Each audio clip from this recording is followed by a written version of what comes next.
Chittagong cricket umpires and scorers অ্যাসোসিয়েশনের আয়োজনে Ispahani masters T20 cricket টুর্নামেন্টের পঞ্চম আসরে শিরোপা জিতল চিটাগং রয়্যালস। শুক্রবার বিকেলে নগরীর জেলা স্টেডিয়ামে অনুষ্ঠিত ফাইনালে রয়্যালসের দেওয়া ১৭২ রানের টার্গেটে ব্যাক করতে নামে 90s উইলোস। তবে রঞ্জিত ও প্রণব দাসের দারুণ বোলিংয়ে ১৪ রানে উইলোসকে হারিয়ে শিরোপা জেতে চিটাগং রয়্যালস। আজকে আমরা প্রথমবার পার্টিসিপেট করেই চ্যাম্পিয়ন। আমরা সবাই একসাথে আজকে ৪ বছর ধরে ক্রিকেট খেলতেছি। আমাদের ৪ বছরের পরিশ্রমের ফল আজকে আমরা আম্পায়ার অ্যাসোসিয়েশন টুর্নামেন্টটা জিতছি। ইচ এন্ড এভরি প্লেয়ারের অবদান অনেক বেশি। Royals is the dominating in this amateur arena. আমরা এখন জিতছি, আমরা এই জিতার এই আমেজটা ধরে রাখবো। এমেচারের মধ্যে আমরা সবার উপর থাকবো ইনশাআল্লাহ। আমাদের টিম ইউনিটি বেশি ভালো ছিল, সেই জন্য আমরা চ্যাম্পিয়ন হতে পেরেছি। আম্পায়ার অ্যাসোসিয়েশনকে অনেক ধন্যবাদ যে এত সুন্দর একটা আয়োজন করার জন্য। ফাইনাল শেষে বিজয়ী ও রানার্স আপ দলের হাতে পুরস্কার তুলে দেন চট্টগ্রাম সিটি কর্পোরেশনের মেয়র ডাক্তার শাহাদাত হোসেন। এ সময় আরও উপস্থিত ছিলেন স্পন্সর প্রতিষ্ঠান ইস্পাহানি টি ট্রেড এর general manager Shah Moinuddin Hasan, Syed Hossain Pesnamaz, Chittagong cricket umpires and scorers অ্যাসোসিয়েশনের সভাপতি অ্যাডভোকেট শাহিন আফতাবুর রেজা চৌধুরী, সাধারণ সম্পাদক আব্দুল হান্নান আকবর, ক্রীড়া সংগঠক আমিনুল ইসলাম, জিএম হাসান, আনম ওয়াহিদ দুলাল, আরশিয়া গ্রুপের ব্যবস্থাপনা পরিচালক আক্কাস উদ্দিন সহ বিশিষ্ট ক্রীড়া সংগঠকেরা। টুর্নামেন্টটা খুব চমকপ্রদ হয়েছে এবং টুর্নামেন্টটা খুব সফল সমাপ্তি হয়েছে। There is no ইন্টারাপশনস।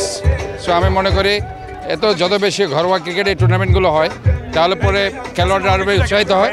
ও চট্টগ্রামে যে আমরা একটা খরা দেখতে পাচ্ছি, প্লেয়াররা উঠে আসতে পারছে না। সো এইসব টুর্নামেন্টের মধ্যে দিয়ে আরও অনেক বেশি প্লেয়ার উঠে আসতে পারে। আমরা আমাদের ইনকামের একটা সার্টেন অ্যামাউন্ট আমরা দেশের শিক্ষা, ক্রীড়া, স্বাস্থ্যে আমরা ব্যয় করে থাকি। এতে করে আমাদের সামাজিক যে অবক্ষয় থেকে নতুন প্রজন্মকে রক্ষা করছে এবং আমাদেরও তো একটা দায়িত্ব, শুধু ব্যবসা করলে তো হবে না, সমাজের প্রতি তো আমাদের একটা দায়িত্ববোধ আছে। সেই দায়িত্ববোধ থেকে আসলে এসব করা। ব্যতিক্রম একটা প্রোগ্রাম অনুষ্ঠান চট্টগ্রাম ওনারা করে থাকেন এবং আমি মনে করি এটা ওনাদের যে ওই প্রোগ্রামের মাধ্যমে যারা ইয়াং জেনারেশন তারা আরও এগিয়ে যাবে, কারণ ওরা আই থিঙ্ক 40+ হলেই ওনাদের ওই টিমে খেলতে পারে। আই থিঙ্ক এটা বিশেষ করে যারা ইয়াং জেনারেশনের একটা গুড নিউজ যে বয়স কোনো বিষয় না, আপনার এই নিজের যদি আপনার ক্যাপাবিলিটি থাকে তাহলে খেলার যে কোনো সময় খেলা যায়। 38 ঊর্ধ্ব সাবেক খেলোয়াড়দের নিয়ে Chittagong cricket umpires and scorers অ্যাসোসিয়েশনের অক্লান্ত পরিশ্রমে পঞ্চমবারের মতো এই টুর্নামেন্ট সফলভাবে শেষ করতে পেরে উচ্ছ্বসিত আয়োজকরা। সকলে আন্তরিকতা এবং স্পোর্টস লাভার যারা দেখলে তারা সকলে সহযোগিতা করছে। আমার স্পন্সর, আমার আম্পায়ারের সদস্যবৃন্দ, সিজিকেএস আমাকে মন খুলে আমাদের সহযোগিতা করছে, যার জন্য আমরা এত সুন্দরভাবে পঞ্চম আর আল্লাহর মেহের রহমান যে বৃষ্টি হলো না, কিছু না, একটা প্রতিদ্বন্দ্বী বলে একটা ফাইনাল খেলা হলো। এটাই আমাদের চেষ্টা ছিল। আমি এমন চাচ্ছিলাম মাঠে খেলা হোক, আমরা সেই খেলা মাঠে শেষ করলাম।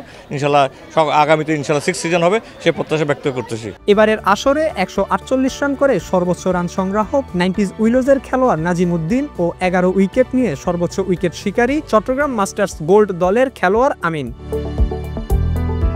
প্রতিবারের মতো এবারেও টুর্নামেন্টের টাইটেল স্পন্সর ছিল দেশের খ্যাতিনামা শিল্প group Ispahani. Mahmudul Ashik, N sports.